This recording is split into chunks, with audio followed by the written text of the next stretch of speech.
Rape सिर्फ महिलाओं का होता है, मर्दों का रेप नहीं होता है क्या? होता है सर, आप हंस रहे हैं, होता है।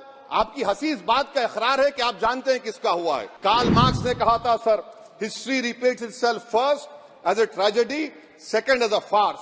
याद रखिए, जिंदगियां बर्बाद करने का काम आप कर रहे हैं और सबसे बड़ा इसका नुकसान होगा। आप चेक रिपब्लिक में निखिल गुप्ता बैठा है, लेके आओ ना उसको। कुलभूषण यादव पाकिस्तान में बैठा है, लेके आओ ना। कतर में हमारे फौजी बैठे, लेके आओ ना उनको। आप देखिए कि पेटी केसेस में when the occasion is past, किसका मतलब क्या है?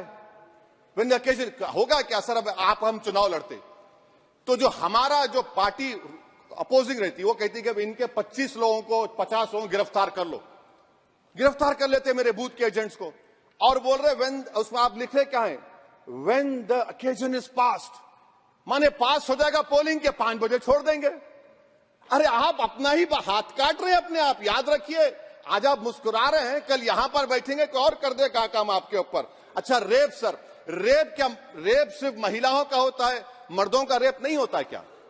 आपका प्रोविजन नहीं है क्या? स्टॉकिंग नहीं होती है मर्दों की? अच्छा, जस्ट होता है सर, आप हंस रहे हैं, होता है। आपकी हंसी इस बात का इकरार है कि आप जानते हैं किसका हुआ है। तो justice JS Verma sir, justice JS Verma का जेंडर न्यूट्रल बनाइए। अच्छा, क्लॉज 69 लव जिहाद आ गया। देखिए सर, क्लॉज 6 लव जिहाद आ गया, उसमें बियॉन्ड रीजनेबल डाउट प्रूव ही नहीं कर पाएंगे आप। अब उसमें क्या बताना पड़ेगा? Suppressing identity.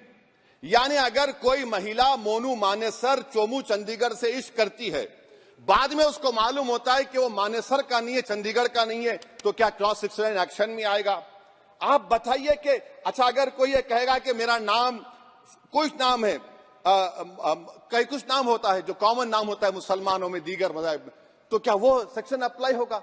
ये क्या आप कर रहे हैं? अच्छा, आपने अडल्ट्री को निकाल दिया, आपने होमोसेक्सुअलिटी को निकाल दिया, तो ये कंसेंशुअल सेक्सुअल रिलेशन जो 18-20 साल के ऊपर के लोगों में करते हैं, मैं इसका खिलाफ जरूर हूं मजहबी एतबार से, मगर आप क्यों उनकी ऑटोनॉमी को रोकना चाहते हैं? अच्छा सर, सेक्शन क्लॉज 1093 बीएनएस का, आपको it does not require knowledge और intention part of person facilitating commission of organised crime. ये मैं 5 मिनट दीजिए सर। सर, बीएनएस का सेडेशन पे देख लीजिए, सेडेशन को आपने दोबारा ला लिया, लफ्ज सेडेशन इस्तेमाल नहीं किया आपने।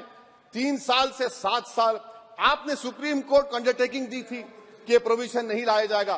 तो चेयरमैन सर, यहां पर हिंदी के एक बहुत मशहूर कवि का वो शेर मुझे याद आ रहा है, मैथिली शरण गुप्त का, कि राज्य को यदि हम बना लेंगे भोग, तो बनेगा वो प्रजा का रोग, फिर कहूं मैं क्यों ना उठकर हूं, आज मेरा धर्म राजद्रोह। कार्ल मार्क्स ने कहा था sir, history repeats itself first as a tragedy, second as a Fars.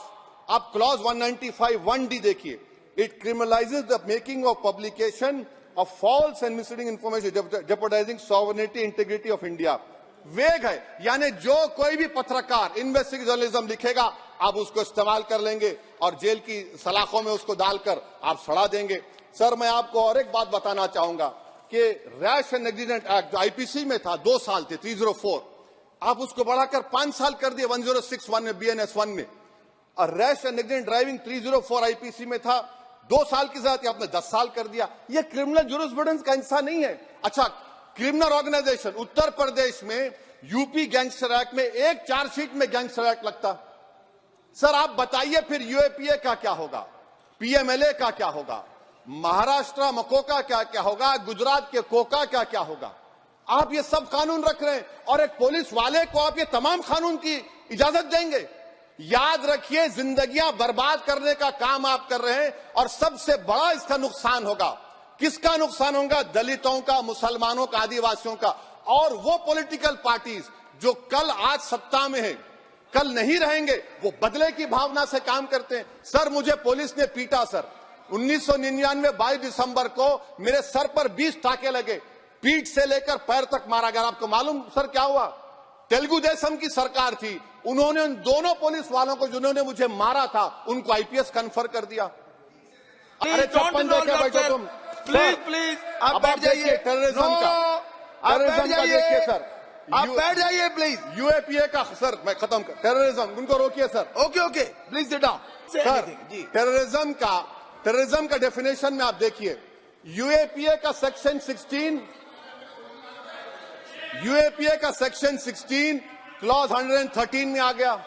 UAPA का सेक्शन 15 क्लॉज 131 में आ गया। देख लेंगे उसको, देख लेंगे। यूएपीए का आपत्तिजनक अंश निकाल दिए जाएंगे। यूएपीए का क्लॉज 18 113(4) में आ गया। यूएपीए का क्लॉज 18 113(3) में आ गया। यूएपीए का क्लॉज 20 113(5) में आ गया। यूएपीए का सेक्शन 19 113(6) में आ गया। अरे भाई साहब फिर क्या बचा है?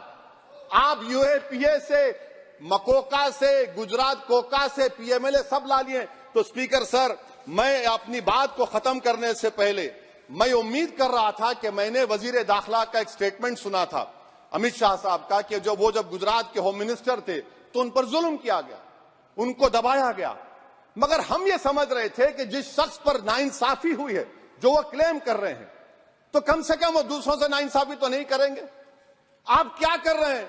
अरे ऐसे हजारों लोग हैं जिन पर जुल्म हो रहा है, ना उनके पास दलील है, ना उनके पास वकील है, ना उनके पास आजादी है। तो ये तीन सर मैं आखिर एक लव ये तीनों कवानीन हमारे मुल्क की जमहूरियत के लिए, इन गरीब तबकात के लिए नुकसानदेह साबित होगा। और ये सरकार को मैं चार्ज दे रहा हूं, आप चेक रिपब्लिक में निखिल गुप्ता बैठा है, लेके आओ ना उसको। कुलभूषण यादव पाकिस्तान में बैठा है, लेके आओ ना। कतर में हमारे फौजी बैठे, लेके आओ ना उनको। अरे कहां तुम्हारी देशभक्ति है? अरे निखिल गुप्ता को लाओ, इस कानून में इस्तेमाल करो। मगर वो नहीं बोलेंगे। मैं इस कानून के मुखालिफत में खड़ा हूं जो भारत की जमहूरियत के लिए